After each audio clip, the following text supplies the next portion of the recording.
Bueno, podríamos decir que las preguntas, esta es la segunda parte, para empezar ya a organizarnos. ¿Cómo lo define el poder? Ya lo explicamos. ¿Cómo se produce la normalización o las relaciones o la regulación del poder? También los explicamos.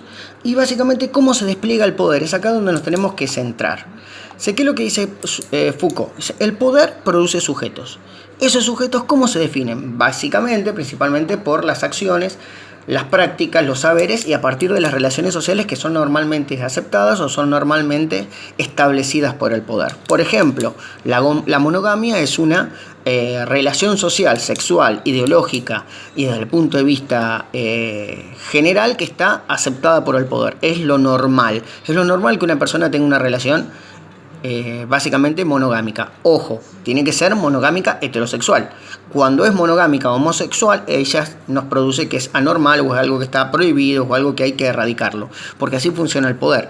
Produce los sujetos a partir de las acciones, las prácticas, los saberes o las ideas y los discursos que este poder genera. A su vez produce verdades, es decir, lo normal es lo verdadero, lo general es lo normal, por lo tanto es lo verdadero, es aquello que se tiene que cumplir, es aquello que está permitido. Fíjense, otro ejemplo más, por ejemplo, lo normal es que las personas escriban con la derecha, aquellas personas que escriben con la izquierda son generalmente los anormales. ¿Y cómo se define a la derecha y a la izquierda? Derecha es la diestra, y la izquierda es la siniestra. Lo siniestro siempre está vinculado a lo malo, a lo prohibido, podríamos decir a lo deforme, a lo diabólico, etc. Desde el punto de vista religioso, cuando uno dice que Dios está sentado, o en todo caso Jesús está sentado a la derecha de Dios Padre, es decir, la derecha viene a ser siempre la cuestión normal y lo bueno, y la izquierda siempre sigue siendo lo malo. Esa práctica establece que, como se hacía antes, cuando los chicos escribían con la izquierda, había que romper con esa manía porque los zurdos son anormales.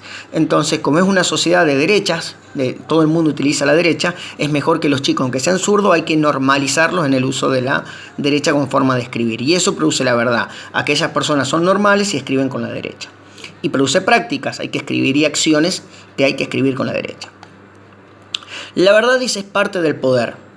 Al mismo tiempo, el poder oculta en las verdades la genealogía, es decir, el origen de ese poder, como las palabras, como las prácticas, como las acciones, se van generando a lo largo de las relaciones sociales y a lo largo de la vida de las personas que terminan generando ese poder. ¿Dónde se genera la verdad y el poder? Básicamente en el peso de las palabras, en el peso de los discursos.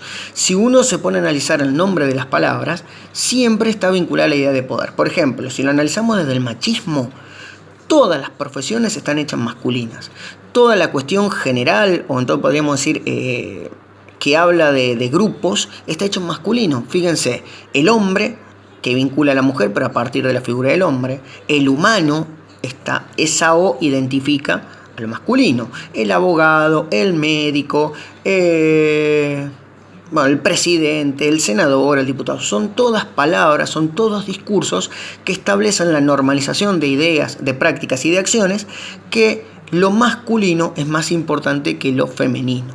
Desde el punto de vista, desde las palabras, eso es lo que tenemos, o hasta la década del 70, cuando el feminismo hace su explosión, el peso del discurso machista o el peso del discurso masculino hacía que la primacía de lo masculino por sobre lo femenino, más allá de lo que todavía se sostiene de que lo femenino es débil, todo lo que tiene que ver con la cuestión machista, que hoy básicamente y gracias al feminismo se está rompiendo.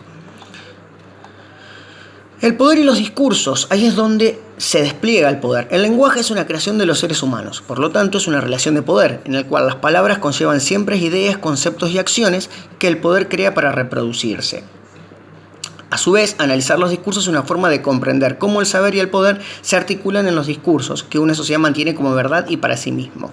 Y por último, el pensamiento de la sociedad puede verse como un texto. Este debe ser analizado, como uno analiza un texto con las palabras, para poder entender cómo se reproduce, cómo se expande, cómo produce verdades, cómo produce palabras y cómo está haciendo, en otras palabras, cómo está produciendo poder, cómo ese poder necesita los discursos y las palabras para existir y al mismo tiempo va a encubrir su dominación.